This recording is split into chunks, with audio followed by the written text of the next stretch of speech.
강의 시작하도록 하겠습니다. 하나님 감사합니다. 오늘도 저희를 보내주시고 우리 십계명에 담겨 있는 하나님의 마음과 뜻을 알아가게 해주시니 감사합니다. 하나님, 우리가 계속해서 나누는 이 내용을 우리의 머릿속에 그치는 것이 아니라 우리의 마음판에 깊이 새기고 이 말씀을 붙들고 우리의 삶의 현장에서 살아갈 수 있도록 인도하여 주옵소서. 감사드리며 예수님의 이름으로 기도합니다. 아멘. 자, 오늘 강의 보도록 하겠습니다. 6강입니다. 제목 함께 읽을까요? 시작. 생명의 주인은 누구인가? 자, 6계명이 무엇입니까? 6계명? 뭐 하지 말라? 살인하지 말라. 부제도 읽습니다. 시작. 분노와 혐오의 시대를 넘어 생명 존중의 문화로. 자, 강의 목표 세 가지를 함께 보도록 하겠습니다. 첫 번째는 지적 이해입니다. 살인하지 말라는 계명이 단순히 모든 생물의 죽음을 금하는 것이 아니라 하나님의 형상을 파괴하는 불법적인 살인을 금하는 것임을 오늘 이해를 합니다. 6계명은 어떻게 보면 10계명에서 가장 짧아요. 히브리어 원문 자체가 단 두 단어입니다. 그런데 이 짧은 두 단어 안에 담긴 내용이 엄청 깊어요. 그래서 이 첫 번째 과제는 살인하지 말라는 이 명령이 정확하게 무엇을 금하는 것인지를 오늘 한번 깨달게 되는 겁니다. 많은 사람들이 오해하죠. 살인하지 말라라고 이야기하니 모든 죽임을 금한다라고 이야기하는데 이렇게 되면 어떤 문제가 발생할까요? 이렇게 되면 전쟁, 사형, 자기 방어, 심지어는 더 나가서 다른 모든 생명도 죽는 것까지 문제가 됩니다. 그래서 이 6계명을 우리가 잘 이해할 필요가 있습니다. 우리가 뒤에 나오게 됐지만 뒤에서 이 살인이라는 단어를 함께 살펴보도록 하겠습니다. 2번입니다. 정서적 깨달음. 물리적인 살인뿐만 아니라 형제를 미워하고 무시하는 언어 폭력과 시선의 폭력 또한 영적인 무엇입니까? 살인입니다. 내 안에 숨겨진 분노를 정직하게 직면합니다. 요즘에 시대가 변함에 따라서 이 병에 걸린 사람들이 굉장히 많다고 하죠. 무슨 병입니까? 분조장, 분노 조절 장애. 이게 뭔가 나에게 해를 끼치거나 뭔가 화나는 일이 있으면 이것을 견딜 수가 있어요, 없어요? 없습니다. 그래서 누구 막론하고 그냥 때리거나 나쁜 짓 살인을 하는 겁니다. 자, 우리가 이 대명을 보면서 뭐냐면 나는 사람이 사람을 죽인 적이 없다라고 생각하는 사람이 많습니다. 그렇죠. 우리 가운데 살인을 저지른 사람이 있어요, 없어요? 없죠. 그런데 이 더 깊은 내용으로 살펴보면 나는 누군가를 목숨이 아니라 말로써 사람을 죽이거나 상처를 준 적이 있지 않습니까? 이 대목에서는 누구도 우리가 벗어날 수 없습니다. 그래서 예수님은 산상수훈에서 이 육계명을 우리의 삶의 마음으로 그대로 가지고 오셨습니다. 다른 사람들을 향한 분노, 다른 타인을 향한 경멸, 무시 이런 것들이 살인의 무엇이라고요? 씨앗이라고요. 출발점. 내 안에 이것이 있구나라는 것을 깨닫는 것이 오늘 강의의 목표입니다. 3번 실천적인 적용입니다. 자살이나 낙태 등 현대 사회의 죽음의 문화에 저항하며 적극적으로 이웃의 생명을 보호하고 살리는 생명의 청지기로 살 것을 결단합니다. 의외죠. 우리는 지금 살인하지 말라 이 내용을 배우러 왔는데 결론에 가서는 무엇을 살리는 사람이 되어야 된다? 생명을 살리는 자로 우리가 살아가야 된다라는 것을 깨닫습니다. 그래서 우리가 하지 말라, 그 다음에 하라 이런 적극적인 명령을 지켜야 되는데 이 여기에서 6계명에서 적극적인 하라는 명령은 무엇입니까? 생명을 살리라는 것입니다. 살리라. 2번 핵심 본문 및 문장을 봅니다. 우리 출애굽기 20장 함께 읽을게요. 시작. 살인하지 말라. 마태복음도 있습니다. 시작. 옛사람에게 말한 바 살인하지 말라 하였다는 것을 너희가 들었으나 나는 너희에게 이르노니 형제에게 노하는 자마다 심판을 받게 되고 미련한 놈이라 하는 자는 지옥불에 들어가게 되리라. 자, 지금 출애굽기와 이 마태복음 말씀을 동시에 함께 읽었는데요. 이 두 본문을 함께 보는 것이 이번 강의의 전체 구조를 보여주고 있습니다. 출애굽기 20장은 어떤 행위를 금하는 걸까요? 살인이라는 외적인 행위를 금하고 있는 거고 마태복음 5장은 외적인 행위가 아니라 내적인 행위를 이것을 금하는 것입니다. 우리 주님께서 말씀하셨죠. 나는 너희에게 이르노니라고 말하는 것은 예수님이 구약에 하셨던 그 말씀을 완전히 없애버리는 것이 아니라 그 말씀 플러스 알파로 우리에게 주신 것입니다. 더 쉽게 표현하자면 구약이 담고 있었던 이 말씀의 훨씬 더 깊은 내용을 풀어서 사람들에게 설명하셨던 것입니다. 하나님은 처음부터 행위만이 아니라 마음도 같이 보셨습니다. 예수님은 그것을 명시적으로 선언하셨던 것이죠. 자, 3번 봅니다. 모기는 죽여도 되고 사람은 왜 안 되는가? 이런 유치한 생각 해보셨어요? 안 해보셨어요? 안 해보셨어요? 저는 굉장히 많이 해봤는데. 자, 보겠습니다. 생명의 질적 차이와 같이 일상의 경험, 모기나 파리 같은 생명을 해치는 행위는 흔하지만 유독 인간의 생명을 해치는 것만이 가장 무거운 죄로 다뤄집니다. 가치의 고찰, 동일한 생명이라는 관점에서 볼 때 왜 인간의 생명이 이토록 특별하고 절대적인 가치를 지니는지는 그 근본적인 차이를 이해하고 그것에 질문해야 됩니다. 이게 핵심입니다. 핵심. 누구나 사람과 동물을 죽이는 것은 다르다라고 이야기를 하지만 막상 왜 다릅니까? 라고 말하면 잘 설명하지 못해요. 이 부분을 함께 나눕니다. 결정적인 근거도 한번 볼게요. 결정적인 근거. 인간의 고유성 중요합니다. 사람은 하나님을 닮은 유일한 존재인 하나님의 형상으로 창조되었다. 여기서 오해하시면 안 되는 게 있죠. 하나님은 영이시기 때문에 육체가 있으세요? 없으세요? 없죠. 그러면 하나님의 형상을 닮았다는 말은 우리가 하나님의 무엇을 닮았다는 것입니까? 하나님이 가지고 계시는 도덕적인 성품을 닮았다는 것이죠. 두 번째, 신성모독. 그러므로 사람을 공격하는 행위는 곧 그를 지으신 누구를 공격하는 거예요? 하나님을 공격하는 것이며 하나님의 가장 귀한 작품을 훼손하는 것과 같습니다. 여러분 상품과 작품의 차이는 아시죠?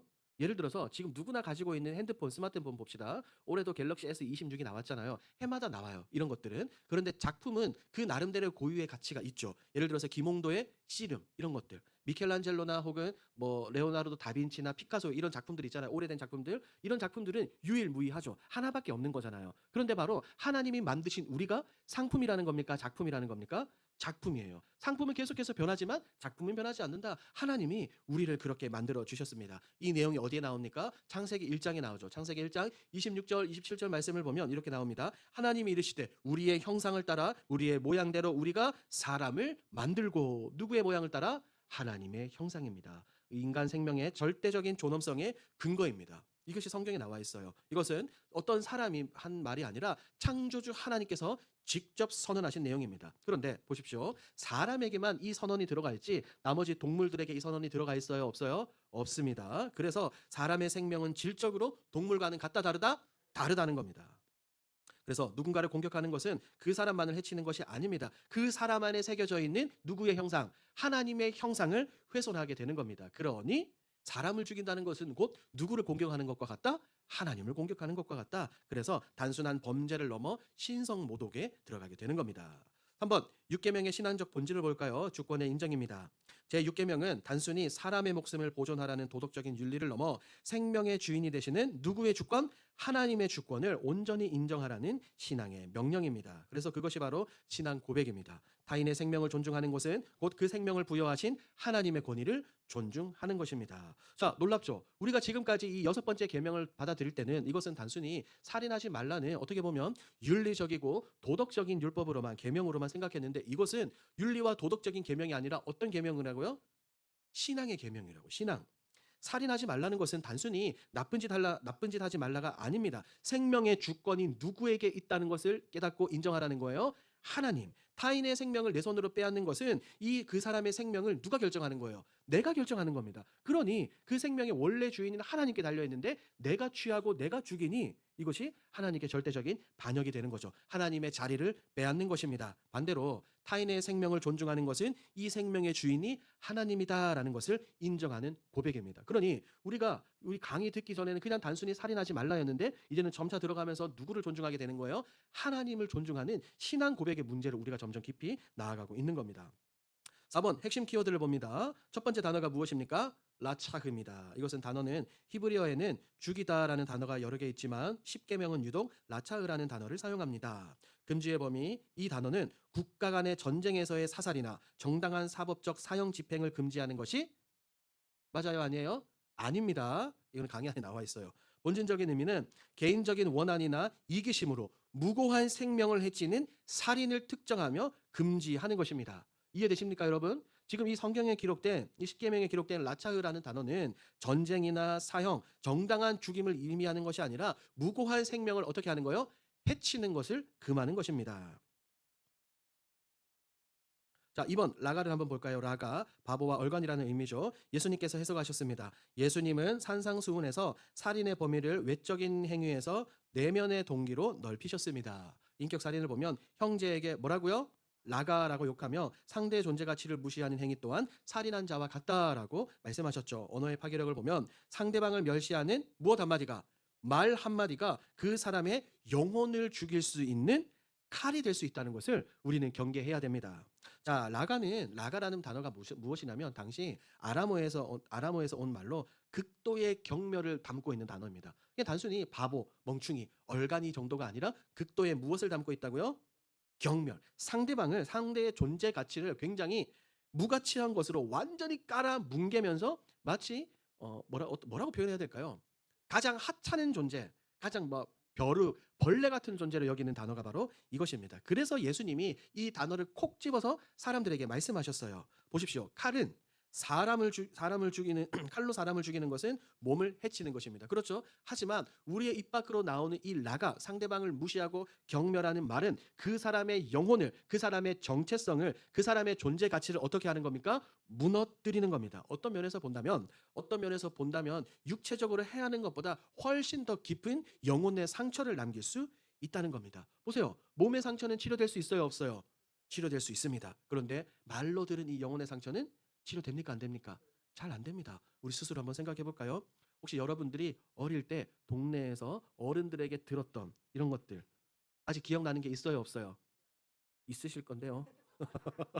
그럼 굉장히 좋은 동네에서 사셨고 만약에 있다면 이런 것들입니다. 수십 년이 지나도 그 당시 그 어른들에게 들었던 그 문장 자체가 지워지지 않는 거예요. 그게 어디에 담긴 거예요? 내 영혼에, 내 마음에 깊이 담긴 상처입니다. 그런데 역으로 생각해 봅시다. 나는 그런 말을 못 들었다라고 하지만 나는 다른 누군가에게 그런 말을 하지는 않았는지요. 우리가 스스로를 돌아볼 필요가 있습니다. 그래서 무엇을 조심해야 된다? 말을 조심해야 된다. 말하기 전에 한 번 더 생각하고 말을 해야 되는 거죠. 3번 하나님의 형상과 생명의 존엄성을 봅니다. 존엄성의 근거는 인간 생명의 존엄성은 인간 스스로에게서 나오는 것이 아니라 하나님이 당신의 무엇대로 형상대로 인간을 지으셨다는 사실에서 나옵니다. 하나님의 주권을 봅니다. 모든 생명은 누구의 것입니까? 하나님의 것이기 때문에 무엇이 안 돼요? 낙태, 자살, 안락사 등은 하나님의 소유권을 침해하는 명백한 월권 행위입니다. 제가 좀 이제 강력한 단어로 해놨죠. 하나님의 소유권을 침해하는 명백한 뭐라고요? 월권 행위입니다. 하나님의 것을 내 마음대로 하는 겁니다. 성도의 태도를 봅니다. 우리는 내 생명뿐만 아니라 타인의 생명을 하나님의 거룩한 작품으로 대우하며 소중히 여겨야 합니다. 어떻게 보면 이 단락이 오늘 강의에서 가장 예민하고 동시에 가장 중요한 부분일 수도 있어요. 낙태와 자살과 안락사, 현대사회에서 문제가 많이 됩니까? 안 됩니까? 많이 대두되고 있죠. 이것을 세상은 어떻게 이야기합니까? 선택의 문제, 개인의 자유의 문제로 이렇게 논의하고 있죠. 하지만 성경은 전혀 다른 출발점에서 이 문제를 봅니다. 생명의 주권은 사람에게 달려있는 것이 아니라 누구에게 있다? 하나님께 달려있다. 그러니 내 생명도 내게 내 것이 아니라는 거죠. 하나님이 나에게 어떻게 하신 거예요? 맡겨주신 거예요. 그래서 이 기독교 안에 굉장히 중요한 단어가 있는데 한번 따라해 볼까요? 청지기. 내가 누리고 있는 생명, 내 모든 것들은 하나님이 잠시 나에게 맡기신 것입니다. 그러니 내 마음대로 살아가는 것이 아니라 이 모든 것들을 사용하여서 하나님의 나라와 하나님의 의를 위해서 살아가야 하는 것입니다. 자, 본론으로 들어가 볼까요? 살인의 세 가지 차원을 한번 보도록 하겠습니다. 첫 번째는 어떤 살인입니까? 첫 번째는 물리적인 살인입니다. 물리적인 살인은 생명의 주권을 침해하는 거죠. 직접 살인, 타인의 생명을 고의로 빼앗는 거. 아까 라차 단어를 설명드렸죠. 이것은 전쟁이나 이런 의미가 아니라 고의로 타인의 생명을 빼앗는 것입니다. 자살, 내 생명도 내 것이 아니라 하나님의 것이죠. 기독교 윤리에서 자살은 자기를 살인하는 것이며 생명의 수여자가 거두어 가시기 전에 스스로 생명을 끄는 것은 하나님의 주권에 대한 반역입니다. 반역. 낙태와 죽음의 문화, 요즘에 문제가 많이 됩니다. 태아를 사람이 아닌 단순한 세포 덩어리로 취급하는 현대의 풍조는 전형적인 죽음의 문화입니다. 가장 연약한 생명을 보호하는 것이 예6계명을 지키는 첫걸음입니다. 보십시다. 우리가 생명을 잉태되었다라고 말할 때 몇 주부터 이야기할까요? 몇 주부터? 2주. 또 생명을 잉태했다라고 말할 수 있는 게 언제부터일까요? 세상은 제가 정확하게 기억이 나질 않지만 난자와 정자가 합쳐가지고 이렇게 세포 분열이 되면서 어떤 형태가 이루어질 때부터 그것을 생명이라고 보기 시작을 합니다. 그런데 우리 기독교에서는 언제부터 생명이라고 보냐면 권사님이 말씀하신 것처럼 수정된 그 순간부터 하나의 생명으로 보게 되는 겁니다. 하지만 세상의 가치와 기준은 전혀 다르죠. 자, 물리적인 살인을 먼저 다루는 것이 중요합니다. 직접 살인이 가장 외적이고 명백한 위반이라면 자살과 낙태는 사실 그보다 좀 더 복잡한 논의를 요구하긴 합니다. 자살은 하나님의 주권에 대한 반역이라는 이 신학적인 판단은 분명하게 옳습니다. 그런데 우리가 자살한 사람을 향해서 우리 교인들 중에서도 기독교인들 중에서도 자살하는 사람 있을까요? 없을까요? 굉장히 많죠. 굉장히 많습니다. 그런데 우리가 그런 사람들을 보고 비난하고 손가락질해서는 됩니까? 안 됩니까? 안 됩니다. 손가락질하면 되는 것이 아니라 그 사람이 얼마나 힘들었으면 그런 선택을 했을까라는 안타깝고 극률한 마음으로 그런 사람들을 돌아봐야지. 아, 저 사람은 하나님이 주신 생명을 마음대로 자기가 끊었대. 아이고, 저러면 안 되는데 하면서 비난하고 손가락질해서는 안 된다는 거죠. 아픈 마음 공감하면서 그들을 품어줘야 합니다. 품어줘야 돼요. 두 번째, 내면의 살인을 봅니다. 중요합니다. 분노와 미움. 예수님의 해석이죠. 우리가 앞서 살펴본 것처럼 형제를 뭐 하는 자마다 미워하는 자마다 살인하는 자다라고 엄중히 우리 주님께서 선포를 합니다. 뭐 하는 자가 살인한 자라고요? 미워하는 자가 살인했대요. 그러면 솔직하게 단 한 번도 살인을 안 해본 사람이 있습니까? 없습니까? 없죠. 없죠. 저도 그런걸요. 두 번째, 시선의 폭력입니다. 현대 사회에서는 무시하거나 경멸하며 위아래로 훑어보는 시선의 폭력이 존재합니다. 이러한 경멸의 눈빛은 실제 칼보다 더 깊은 영혼의 상처를 남깁니다. 우리가 앞서 살펴본 것처럼 말로서 사람에게 상처를 주는 경우도 있지만 지금 여기에서는 무엇으로 상처를 준대요? 눈빛으로, 시선으로. 왜? 그 사람의 눈빛을 보면 그 사람이 어떤 감정을 가지고 있는지 알아요, 몰라요? 알죠. 충분히 알 수 있습니다. 그런 걸 이야기합니다. 세 번째, 마음의 칼. 겉으로는 웃고 있어도 속으로 저 사람이 없어졌으면이라고 생각을 한다면 그것은 이미 마음으로 몇 계명을 어기게 된 것입니까? 6계명을 어기게 된 것입니다. 자, 여기에서 중요한 예수님의 말씀을 보면 중요한 것은 미워하는 자마다라는 표현입니다. 뭐 하는 자마다? 단 한 번의 순간적인 분노와 화냄이 아닙니다. 이것은 지속적으로 이것을 품고 있는 거예요. 이것이 요한이 말하는 살인입니다. 그리고 시선의 폭력, 말 한마디 없이 눈빛으로 사람을 기죽이게 만들 수 있다는 겁니다. 생각해 보세요. 우리 자녀들 키울 때 막 혼내는 것보다 어떨 때 더 큰 효과가 있습니까? 눈으로 딱 정색하면서 쳐다볼 때. 그렇죠? 저도 하엘이에게 말 안 들으면 정색하고 쳐다보고 그럼 얘가 깨갱 이렇게 합니다. 눈빛으로 이런 모든 것들을 할 수가 있다는 겁니다. 자, 3번 적극적인 의미를 볼까요? 한번 옆에 한번 읽어봅시다. 시작. 생명을 살리고 보존하라. 그냥 무엇만 하지 마라, 하지 마 하면 안 돼가 아니라 이렇게 하라라는 의미예요. 첫 번째, 하지 말라를 넘어 하라로. 계명의 부정적인 금지를 넘어 생명을 향한 어떤 태도가 필요합니까? 적극적인 태도가 필요합니다. 그래서 우리가 살펴보겠지만 대열의 문답은 6계명의 의무가 단순히 죽이지 않는 것을 넘어 적극적으로 타인의 생명을 보존하고 살리는 것이라고 가르칩니다.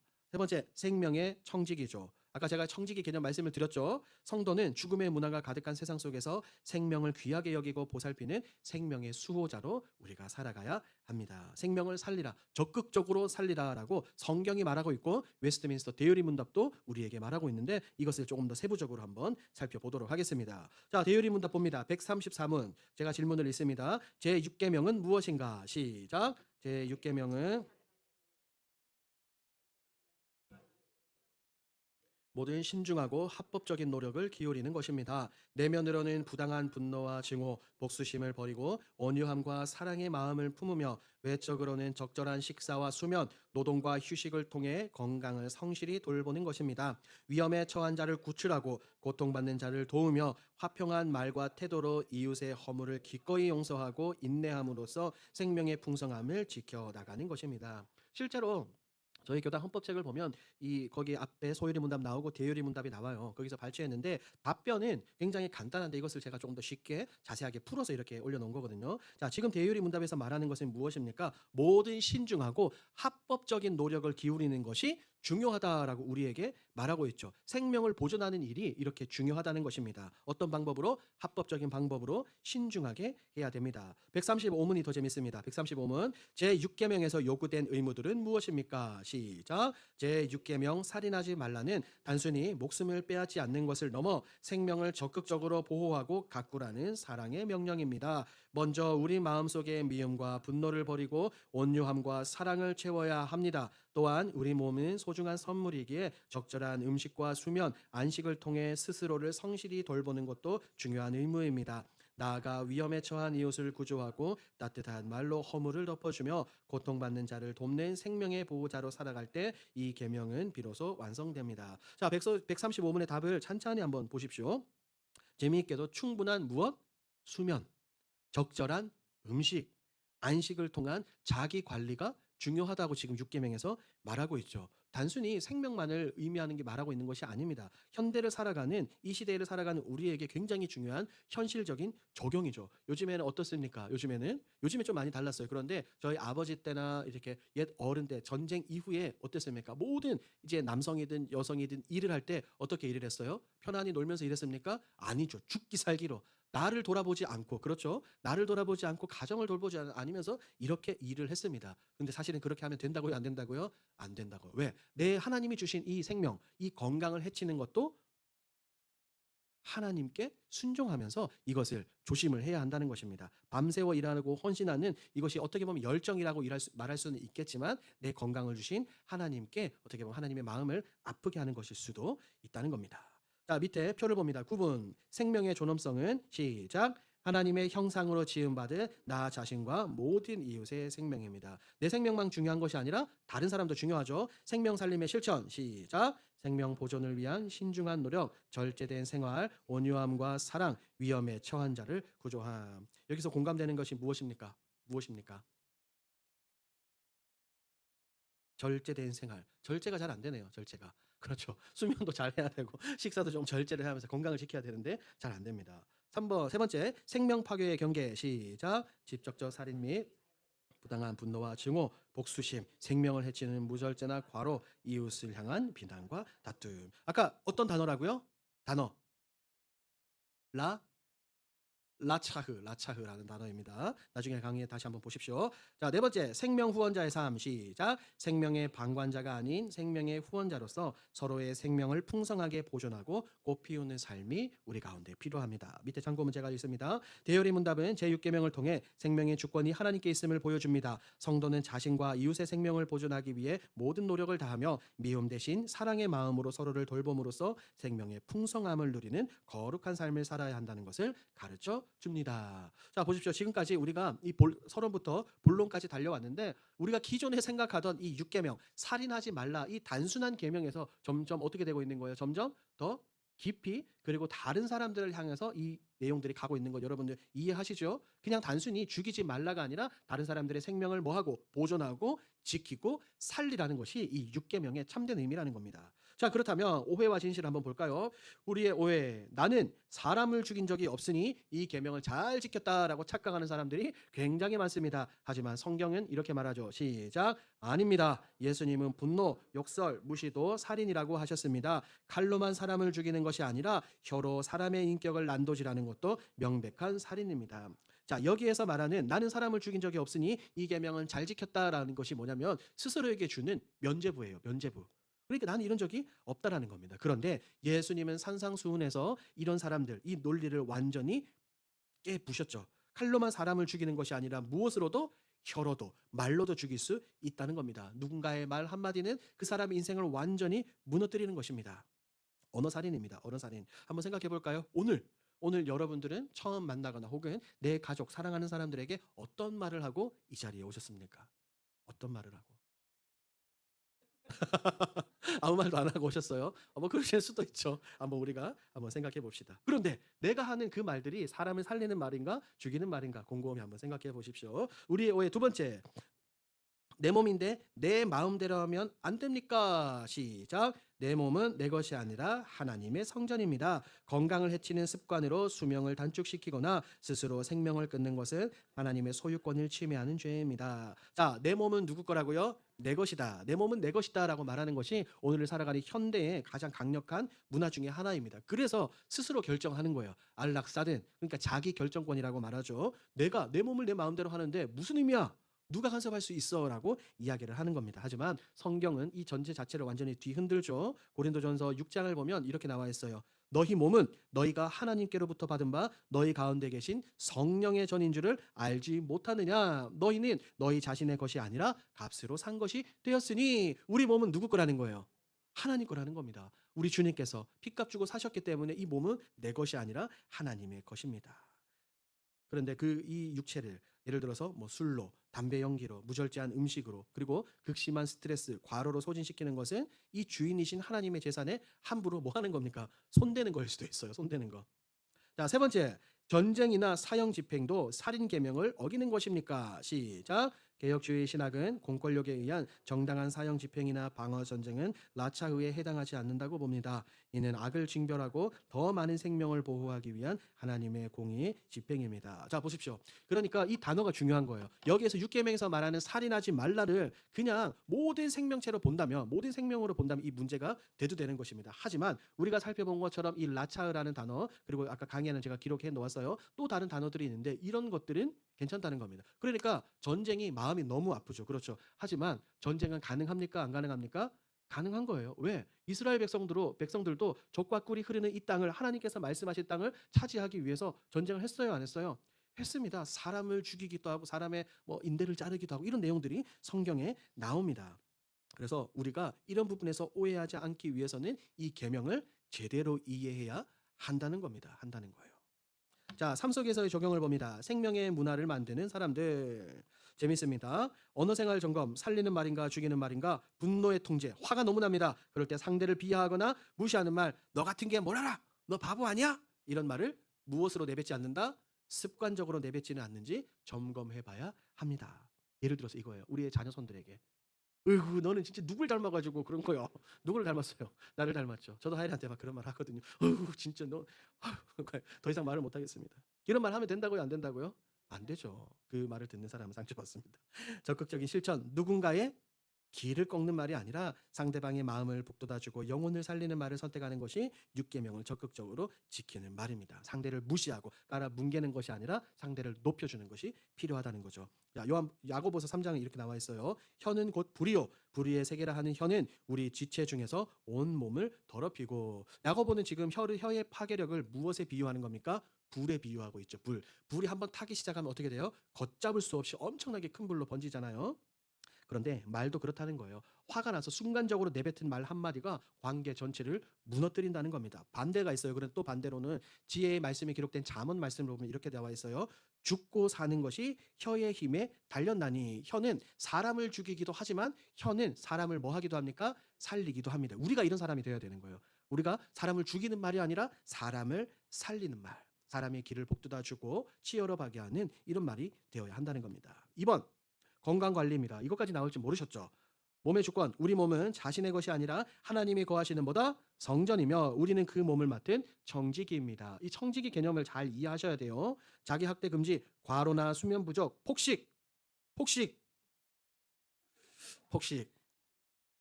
혹은 각종 중독 등으로 하나님이 주신 몸을 학대하고 있지는 않은지 돌아봐야 합니다. 공감되시죠? 사명을 위한 관리, 내 몸을 건강하게 관리하여 하나님을 위해 더 오래 봉사할 수 있도록 준비하는 것도 육계명을 준수하는 중요한 영역입니다. 전혀 생각하지도 못한 부분들이 나오죠. 우리는 지금 생명만을 다루는 줄 알았는데 건강 문제까지 다루고 있습니다. 굉장히 신선하게 들릴 거예요. 이것이 바로 기독교 신앙의 놀라운 신비입니다. 신비. 신앙이라는 것은 영적인 영역에만 있는 것이 아니라 신앙이라는 것은 우리의 삶의 현장에 밀접하게 연결이 되어 있습니다. 이 몸과 영혼을 함께 지으신 하나님은 우리의 영혼뿐 아니라 우리의 신체, 육체 건강에도 관심을 가지고 계신다는 거예요. 내 몸은 하나님이 거하시는 성전이기 때문에 일단은 그 자체로 존중받아야 됩니다. 그리고 이 하나님이 주신 이 육체로 말미암아 주님의 몸된 교회를 잘 섬기고 하나님의 나라와 하나님의 의, 하나님의 영광을 위해서 살아가야 된다는 거죠. 3번 약자 보호입니다. 생명의 울타리가 되어 줍시다. 소외된 자들을 향한 시선, 우리 주변에 있는 작은 자들, 태아, 장애인, 독거노인, 그리고 외국인 노동자들에게 깊은 관심을 가져야 합니다. 이 6계명을 보면서 6계명을 지금까지 이렇게 외우고 보면서 이런 것까지 생각해 보셨어요? 안 해 보셨어요? 안 해 보셨죠. 해야 됩니다.